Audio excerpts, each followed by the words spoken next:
अस्सलाम वालेकुम student. Gases exchange बेटा हमने पढ़ना है, तो ट्रांसपोर्ट ऑफ गैसेस में देखिएगा दो बेटा गैसेस जो है वो तफसील से हम पढ़ेंगे, ऑक्सीजन एंड कार्बन डाइऑक्साइड की ट्रांसपोर्टेशन। ठीक है, तो उसको अगर देखें तो उससे पहले आपको पता होना चाहिए कि रेस्पिरेटरी सरफेस जो है वो क्या चीज़ है और इसकी क्या करेक्टरिस्टिक्स हैं। तो ये रेस्पिरेटरी सरफेस बेटा बनाई है, ठीक है, जो कि मैंने आपको पहले लेक्चर्स में बताई हुई है कि this is to sell thing. ठीक है, इसमें बेटा पहली बात तो डिफ्यूजन रेट अच्छा होना चाहिए।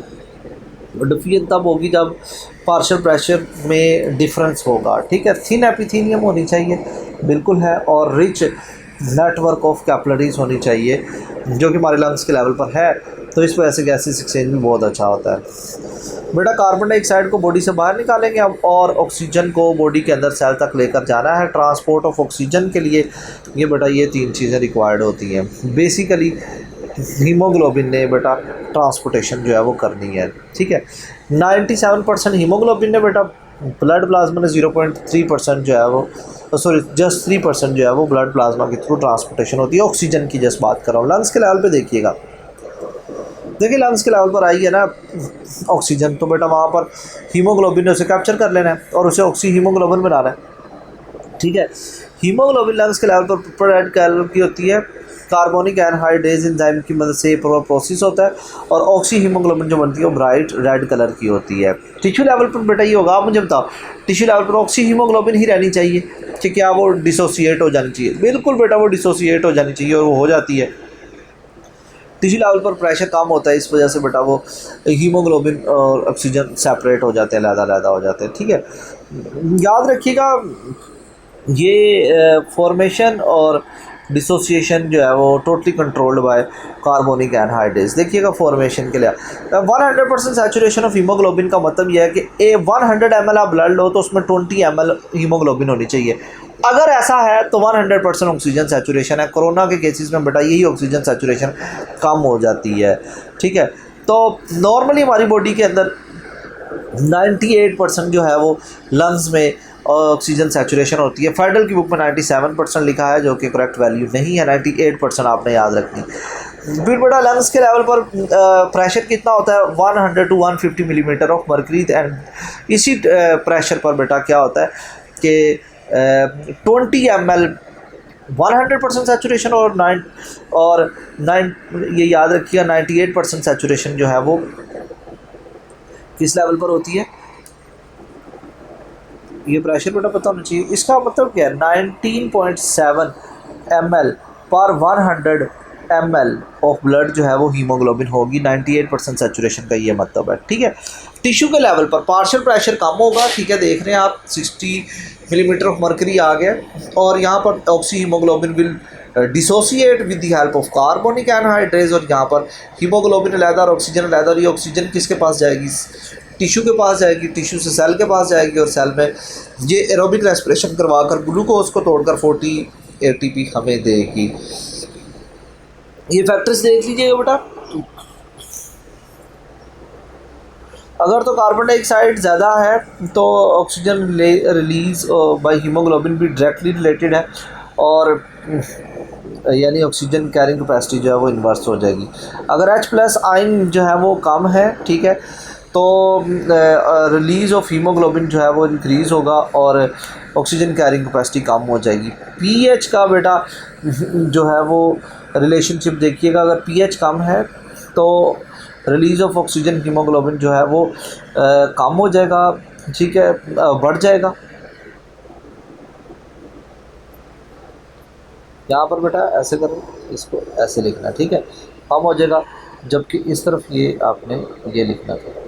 ठीक है, यहाँ पर ऑक्सीजन कैरिंग कैपेसिटी हीमोग्लोबिन की जो है वो बढ़ जाएगी। टेम्परेचर इंक्रीज़ होने से बेटा डायरेक्ट रिलेशन है रिलीज़ का, यानी कि ज़्यादा टेम्परेचर पर ऑक्सी हीमोग्लोबिन जो है वो ब्रेक डाउन होगी, ऑक्सीजन कैरिंग कैपेसिटी जो है वो कम हो जाएगी। ठीक है बेटा, अब देखें लंग्स के लेवल पर क्या होता है कि ये बाइकार्बोनेट है। अब हम पढ़ेंगे कार्बन डाइऑक्साइड का इधर कॉन्सेप्ट। ठीक है, तो बाइकार्बोनेट जो है वो कार्बोनिक एसिड यहाँ पर जो है वो बनाएगा। यहाँ मेरी बात गौर से सुनिएगा कि जब कभी भी हमने ट्रांसपोर्टेशन ऑफ गैसेस पढ़नी है तो पहले ऑक्सीजन और कार्बन डाइऑक्साइड दोनों को साथ साथ हमने लेकर चलना है, ठीक है। तो अब आप मुझे बताओ कि कार्बन डाइऑक्साइड जो है वो कहाँ बन रही है, वो तो टिश्यू के लेवल पर बन रही है। जब वो टिश्यू के लेवल पर बन रही है तो टिश्यू से रिलीज़ होती है और पहले वो कार्बन डाइऑक्साइड वाटर के साथ मिलती है और क्या बनता है H2CO3, ठीक है। तो फिर ये बेटा क्या होती है कि ये टिश्यू के लेवल पे पहले जो है ना वो ये सारा काम, और रिवर्स अगर हम बात करें तो टिश्यू के लेवल पर कार्बन डाइऑक्साइड कार्बोनिक एसिड में कन्वर्ट होगी। ये लंग्स के लेवल पे बात करेंगे तो रिवर्स हो जाएगा रिएक्शन, ठीक है। टिश्यू के लेवल से हम लेकर आते हैं फिर लंग्स के लेवल पर आ जाएंगे।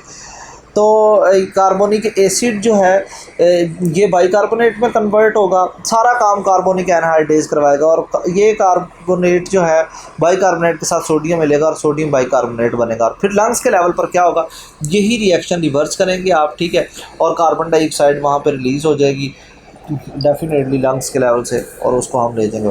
तो एटमॉस्फेयर में कार्बन डाइऑक्साइड थी, एटमॉस्फेयर से बेटा जब वो लंग्स में आती है, लंग्स से जो है वो कार्बन रेड ब्लड सेल में ऑक्सीजन इस तरीके से आती है। कार्बन डाइऑक्साइड का ऐसे रिवर्स आपने केस करना है, ठीक है। रेड ब्लड सेल से टिश्यूज़ के लेवल से लंग्स में और लंग्स से बेटा एटमॉस्फेयर में आ जाएगी। कैसे बेटा आएगी कार्बन डाइऑक्साइड, ये हम अभी डिस्कस करते हैं, ज़रा देखिएगा। तो ये बातें हम ऑलरेडी जो है वो कर चुके हैं, अभी डिस्कस किया है। अब देखें कार्बन डाइऑक्साइड जो है इसको अगर देखें आप तो सबसे ज़्यादा कार्बन डाइऑक्साइड की ट्रांसपोर्टेशन जो होनी है वो बाइकार्बोनेट की मदद से, उसके बाद कार्बोक्सी हीमोग्लोबिन की मदद से और उसके बाद डिसॉल्व्ड प्लाज्मा की मदद से जो है वो 7% होगी, ठीक है। पहले नंबर पे हम पढ़ते हैं कि बाइकार्बोनेट की मदद से कैसे होती है। टिश्यू के लेवल पर देखें कार्बन डाइऑक्साइड थी, वाटर बाइकार्बोनेट में कन्वर्ट हो गया with the help of carbonic anhydride tissue के लेवल पे, ठीक है। वहाँ पर बनी है ना सेलुलर रेस्पिरेशन का प्रोडक्ट क्या होता है, कार्बन डाइऑक्साइड एंड वाटर, वो बेटा। अब क्या होगा, यही कार्बोनेट जो है ये बेटा कन्वर्ट होगा बाइकार्बोनेट में, ठीक है। सोडियम इसके साथ मिलेगा, सोडियम बाइकार्बोनेट बन जाएगा। क्या बन जाएगा, सोडियम बाइकार्बोनेट। इधर H+ आयन को मेंटेन किया जा रहा है बॉडी से क्लोराइड आयन शिफ्ट की मदद से, और H+ आयन को जो है वो टिश्यू से रेड ब्लड सेल से निकाला जाता है ताकि pH को मेंटेन किया जा सके। खैर यहाँ हमारे काम का ये है, ये बाइकार्बोनेट। अब बाइकार्बोनेट जो है ये लंग्स के लेवल पर क्या करेगा, H+ आयन के साथ मिलेगा, ठीक है, कार्बोनिक एसिड बना देगा। कार्बोनिक एसिड जो है वो ब्रेक डाउन होगा, अल्टीमेटली साथ कार्बन डाइऑक्साइड रिलीज़ होगी और ये लंग्स से होता है हमारी बॉडी से बाहर। तो ये बेटा सोडियम बाइकार्बोनेट की मदद से सबसे ज़्यादा ट्रांसपोर्टेशन जो है वो गैसेस एक्सचेंज जो है वो होता है। तो ये आपने याद रखना है, MCQs ये आपसे पूछ सकता है कि सबसे ज़्यादा ट्रांसपोर्टेशन किसकी मदद से होती है। कार्बोक्सी हीमोग्लोबिन यानी हीमोग्लोबिन कार्बन डाइऑक्साइड के साथ जब मिलती है तो फिर कार्बोक्सी हीमोग्लोबिन बनती है, उसकी मदद से 23% होती है वो, और 7% जो है वो डिज़ोल्व प्लाज्मा जो है वो कार्बन डाइऑक्साइड को ट्रांसपोर्ट करता है। This is all about the transportation of gases बेटा। अगले लेक्चर में हम डिजीज़ पढ़ेंगे।